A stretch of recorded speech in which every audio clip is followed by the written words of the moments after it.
Hi, I'm Matthew McBride, and welcome to my It Chapter 2 spoiler-free review. This movie is good.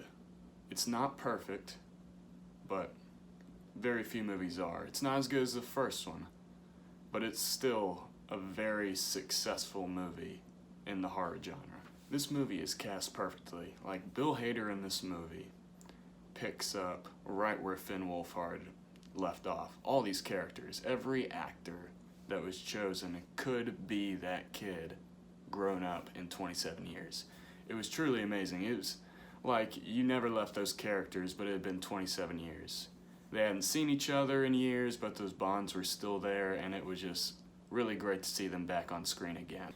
And Bill Skarsgård returns as Pennywise, where he just goes for it again. And I feel like, in a way, other than that first scene in the first It movie with Georgie, he gets more time to shine in this one than ever. You get to see just more scenes with him doing what he does, luring kids, all that kind of stuff, which is what I really thought the first one could have used a little bit more of. We got to see more of his process, if you will. It was very fun and enjoyable to watch. Every second that he's on screen, you just feel dread and terror, and you just feel hopeless, like you're one of those kids. You feel totally at the mercy of this entity, and it is truly scary to watch. It was very uncomfortable the whole time he was on screen. And Pennywise is just more brutal in this movie. Like, when you get down to it, you can actually feel his anger and disgust towards the Losers Club and how he's wanted this moment and wanted to face off with them again because he feels like they got the best of him last time.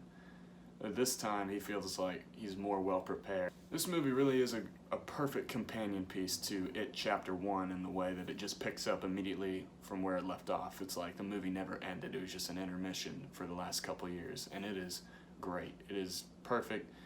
Andy Muschietti, I don't know if I'm saying that right, but he was the perfect guy to direct this movie. You could show he really cares about the source material and really put a lot of thought and care into adapting such a massive book and didn't want to leave out very many details. One of the things that I think the director really captured in this movie, even more so than the last, is that the town of Derry feels more like a character than ever before, with just the uneasy, unsettling tone. Just add another sense of tension to the movie that I think would have been lacking if he hadn't focused so much on the town. I have seen interviews where the director is talking about releasing a supercut when it comes out on DVD where he fuses part 1 and part 2 together, and I think that might actually make part 2 work a lot better because I think they rehashed some of the material for people who didn't just watch the first one. So I would like to see that and see what else they might have left on the cutting room floor in the editing process that could flesh out the characters even more and just make it a perfectly well-rounded story. But like I said, the movie is not perfect. It does have its flaws.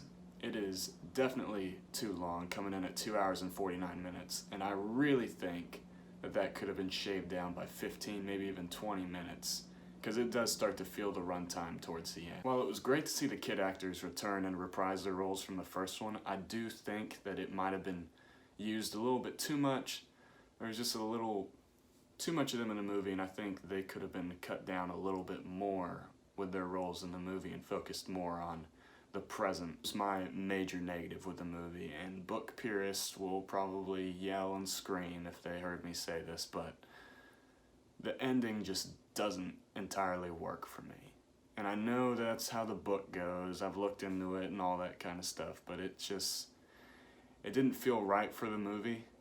It felt too grand and too big to be the end for something like this, and I don't know how you end something like this. That's a great mystery. I have no idea, but I think that the movie producers and director were just kind of in a tough spot where they had to use that ending and they couldn't deviate that from the book to the movie.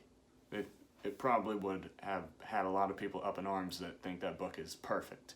I also think there should have been more character moments in this movie where the characters are together and talking about life now and all that kind of stuff. I think that was lacking a little bit in this movie. I could have done with maybe one more scene where they're just talking. Could have been nice. At the end of the day, this movie is really good, and I'm going to have to say that if you liked the first It, this is a must-see, and I'm going to say it is 3.5 out of 5 stars.